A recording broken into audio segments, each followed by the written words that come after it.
আমি নর্মালি আমার বাংলাদেশে থাকার কোনো ইচ্ছা নেই। হ্যাঁ, আমি ডিউর জন্য প্রিপারেশন নিচ্ছি। আমি অনার্সটা বাংলাদেশে হয়তো করে আমি মাস্টার্সের জন্য বাংলাদেশের বাইরে চলে যাব। আলহামদুলিল্লাহ আমি জিপিএ 5 পেয়েছি।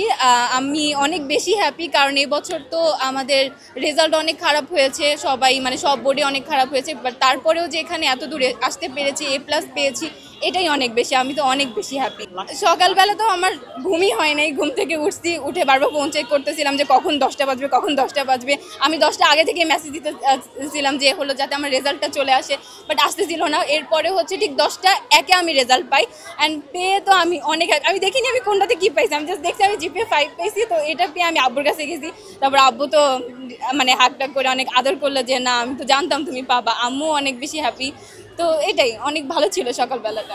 লাইফে আমি নর্মালি আমার বাংলাদেশে থাকার কোনো ইচ্ছা নেই। হ্যাঁ, আমি ডিউর জন্য প্রিপারেশন নিচ্ছি। আমি অনার্সটা বাংলাদেশে হয়তো করে আমি মাস্টার্সের জন্য বাংলাদেশের বাইরে চলে যাব, কারণ ওখানে আমার থাকার ইচ্ছা। আমার মেনলি বাংলাদেশে থাকার ইচ্ছা নেই, মানে ইচ্ছা নাই কারণ হলো এমন না যে ভালো না, অফকোর্স মানে আমি আরেকটু বেশি আমার মানে এডুকেশনটা বিল্ড আপ করতে চাচ্ছি। তো এর জন্য যেহেতু আমি হচ্ছে কমার্স থেকে পড়েছি, তো এখন কমার্সের ব্যাকগ্রাউন্ডে যে আমি জব পেতে পারি, তো ওইভাবে যেমন এখন ইউনিভার্সিটিতে মেন ফোকাস যাতে আমার অ্যাকাউন্টিং বা ফিনান্সে চলে আসে, যাতে আমি কোনো একটা ভালো ইউনিভার্সিটিতে চান্স পেতে পারি। ইউনিভার্সিটিতে সাবজেক্টই তো এখন ম্যাটার করবে, যাতে সাবজেক্ট ম্যাটার করে, আর ফিউচারে যাতে আমি ওই বেসে প্রিপারেশন নিতে পারি। যেমন অনেক জবই আছে, ব্যাংক জব আছে, তারপরে হচ্ছে সি আছে, আমি এগুলোও করতে পারি। তো যেটা আমার জন্য বেটার হয়, এখন আস্তে আস্তে প্রিপারেশন নিচ্ছি, আগে ডিউ কমপ্লিট করি, এখন একটা ভালো সাবজেক্ট, এটাই আমার মেন।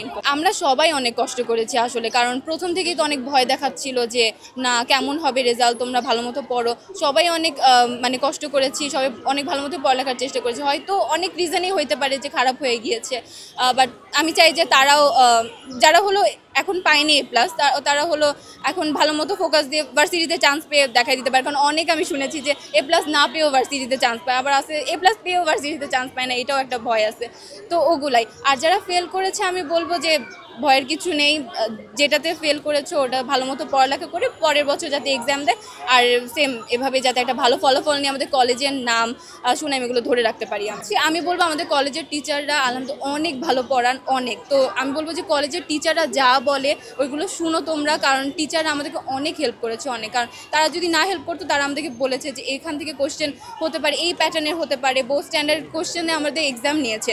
তো যাতে হলো হুট করে আমরা বোর্ডের এক্সাম মানে কোশ্চেন পেয়ে যাতে আমরা ভয় না পাই।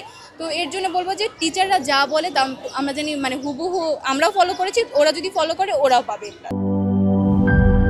নায়াসিনামাইড ও স্যালিসাইলিক সমৃদ্ধ লিলি ফেস ওয়াশ, যা ফেসের ডেড স্কিন সেল দূর করে দেয় দ্বিগুণ ফাস্টার ব্রাইটেনিং।